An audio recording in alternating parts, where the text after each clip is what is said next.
மாணவிகள் 97%, மாணவர்கள் 93.19% மாணவர்களும் தேர்ச்சி அடைந்திருக்கிறார்கள்.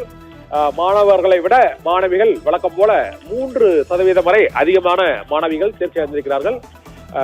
இதில் மாணவிகள் 4,06,167 பேரும், மாணவர்கள் 3,47,527 பேரும் தேர்ச்சி அடைந்திருப்பதாக பிளஸ் 2 தேர்வு முடிவுகள் வெளியான சூழ்நிலையில் அந்த தேர்ச்சி அடைந்த விகிதம் அதிகாரப்பூர்வமாக அறிவிக்கப்பட்டிருக்கிறது. தமிழகம் முழுவதும் 2,639 பள்ளிகள் 100% தேர்ச்சி, 2,639 பள்ளிகளில் 100% மாணவ மாணவிகள் தேர்ச்சி அடைந்திருக்கிறார்கள்.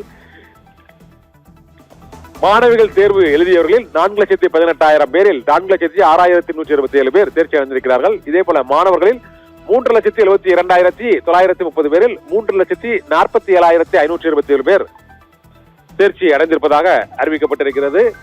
பிளஸ் 2 தேர்வு முடிவுகள் தமிழகம் முழுவதும் 480 அரசு பள்ளிகளில் தேர்வு எழுதிய மாணவர்களில் 100% தேர்ச்சி, 489 பள்ளிகளில் அரசு பள்ளிகளில் 100% தேர்ச்சி அடைந்திருக்கிறார்கள்.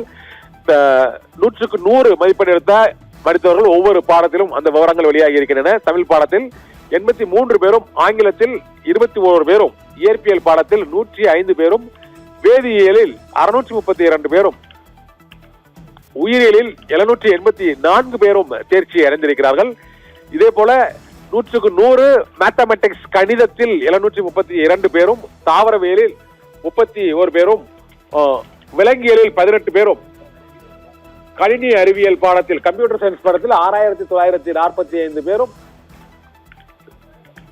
வணிகவியலில் 681 பேர் தேர்ச்சி அடைந்திருக்கிறார்கள். இதே போல கணக்கு பதிவியலில் 1,946 பேர் கணக்கு பதிவியலில் அக்கௌண்டன்சி பாடப்பிரிவில் தேர்ச்சி அடைந்திருக்கிறார்கள் 100க்கு 100 மதிப்பெண்கள் எடுத்து. பொருளியல் எக்கனாமிக்ஸ் பாடத்தில் 440 பேர் 100க்கு 100 மதிப்பெண்கள் பெற்று தேர்ச்சி அடைந்திருக்கிறார்கள். வரலாறு பாடத்தில் 282 பேர் 100க்கு 100 மதிப்பெண்கள் எடுத்து தேர்ச்சி அடைந்திருக்கிறார்கள். கணினி பயன்பாடுகள் என்ற கம்ப்யூட்டர் அப்ளிகேஷன் பாடப்பிரிவில் 2,099 பேர் பிளஸ் 2 தேர்வில் 100க்கு 100 மதிப்பெண்கள் எடுத்து தேர்ச்சி அடைந்திருக்கிறார்கள். பிசினஸ் மேத்ஸ் மற்றும் ஸ்டாட்டிஸ்டிக்ஸ் என்று அழைக்கக்கூடிய வணிக கணிதம் மற்றும் புள்ளியியல் ஆகிய பாடத்தில் 463 பேர் 100க்கு 100 மதிப்பெண்கள் எடுத்து தேர்ச்சி அடைந்திருக்கிறார்கள்.